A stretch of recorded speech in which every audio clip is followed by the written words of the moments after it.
Have you ever stopped to wonder why you can scramble an egg, but you can't, well, unscramble it?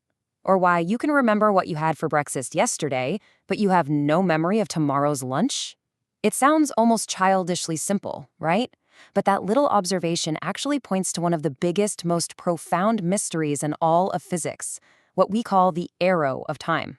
And you see it absolutely everywhere once you start looking.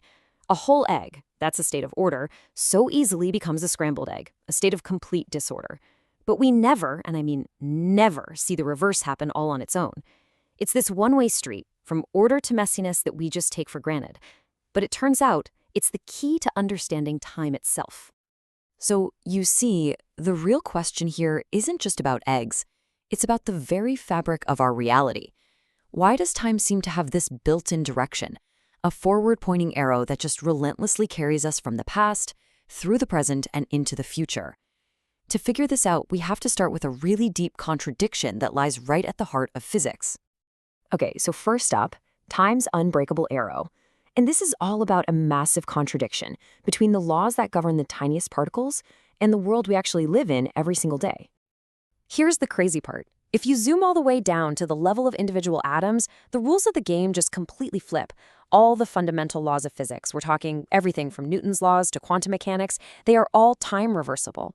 What that means is if you filmed two billiard balls colliding, the movie would look perfectly normal and physically possible whether you played it forwards or backwards. And yet that's obviously not how our world works. In our big microscopic world, the world of people and planets and, yes, scrambled eggs, the arrow of time is impossible to ignore. Things break, they don't unbreak. Coffee and cream mix, they don't unmix. So, if the basic rules don't care about past or future, where in the world does this one-way street of time come from? The answer, it turns out, lies in a concept that might sound a little intimidating, but it's actually beautiful and simple.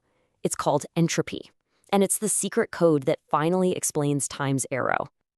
To put it as simply as possible, entropy is just a fancy, scientific way of talking about messiness. So a system that has low entropy is neat, it's tidy, it's ordered. A system with high entropy, it's messy, disorganized, and random. And this is the perfect way to picture it. Just think about your bedroom. There are maybe only a handful of ways for it to be perfectly clean, right? Books on the shelf, clothes folded in the drawer. But there are practically infinite ways for it to be messy. So if you just leave it alone, which state is it more likely to end up in? The messy one, of course. This was the absolute genius insight from the physicist Ludwig Boltzmann. He realized that entropy isn't some kind of magical force pushing things around. Nope, it's just about pure probability. It's simply counting all the different ways you can arrange the atoms in a system that, from a distance, look basically the same. Let's go back to that coffee and cream example. When they're separate like this, the system is super ordered. All the coffee molecules are down here, all the cream molecules are up there. There are very few ways you can arrange those molecules to get this specific, tidy look. This is a classic low entropy state. But the second they start to mix, you get a high entropy state. And why is that? It's simply because there are trillions upon trillions more ways for the molecules to be all jumbled up together than there are for them to be perfectly separated. The system naturally moves toward that mixed state just because it is overwhelmingly, statistically more probable. It's almost guaranteed. And that simple idea gives us one of the most famous and fundamental laws in all of science, the second law of thermodynamics. All it says is that in any closed system, entropy, that messiness, will always tend to increase. Things don't just get tidier on their own, they get messier. This law, this tendency toward disorder, that is the arrow of time. Okay, so things move from order to disorder. Pretty simple, right? But, and this is a huge but, when we try to apply this idea to the entire universe, we hit this massive mind-bending roadblock. And the culprit, believe it or not, is gravity. Now, based on everything we've just talked about, your intuition is probably telling you that a perfectly smooth, uniform distribution of stuff, like a gas spread out totally evenly in a box, that's got to be the most disordered, highest entropy state possible. And you know what? Without gravity, you'd be 100% right. And here is the giant paradox. We know from looking out into space that the early universe, right after the Big Bang, was incredibly smooth and uniform.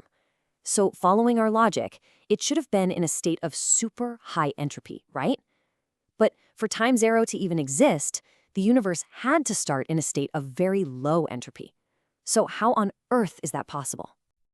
As one physicist on Reddit just put it so perfectly, the answer is not obvious at all. But it all comes down to one thing: gravity.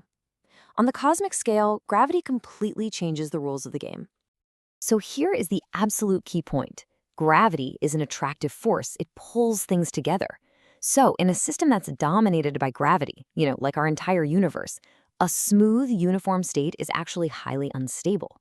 It's actually a state of high order. The truly high entropy, messy, disordered state for the universe is for matter to clump up into things like stars and galaxies. Because as gravity pulls everything together, it creates these hot, dense clumps that radiate enormous amounts of heat and light out into empty space, which massively increases the total randomness and therefore the total entropy of the universe. So when we look at this incredible map of the early universe, what we call the cosmic microwave background, we're literally seeing the universe in its most orderly state. This incredible smoothness wasn't disorder. It was a state of profound, improbable, and very, very low entropy. It was the universe as a perfect, unbroken egg. This brings us to the ultimate source of time zero. It's not actually a law of physics, but a special condition that was just there, right at the beginning of everything. The entire reason we experience time moving forward, the reason eggs scramble and ice cubes melt, is because our universe was just born in this one special, highly ordered, low entropy state. Physicists have a name for this. They call it the past hypothesis. It's basically the initial condition that wound up the entire cosmic clock and let it go. And ever since that first moment, for the last 13.8 billion years, the universe has just been doing what the second law demands. It's been getting messier. It's been slowly moving from that smooth, ordered state to a much clumpier, more disordered one, forming all the stars and galaxies we see today, and just relentlessly increasing its total entropy along the way. So let's bring this giant cosmic story all the way back down to Earth. Let's connect the birth of the entire universe right back to your breakfast table. Every single irreversible process you have ever seen, baking a pie, stirring your coffee, heck, even just living your life, is really just a tiny echo of this grand cosmic unfolding, this journey from order to disorder that started at the Big Bang. The great astronomer Carl Sagan, of course, said it best. The ability to do something as wonderfully simple as making an apple pie depends entirely on the universe starting in just the right way. Your kitchen, your life, it's all part of a cosmos that is still unwinding from its pristine, low-entropy beginning. And that leaves us with one last absolutely tantalizing question. We know the arrow of time exists because the universe started in this very special, very ordered state. But why? Why did it begin that way? If the Big Bang was the event that fired the arrow of time, then what or who was aiming the bow? That right there remains one of the greatest unanswered questions in all of science.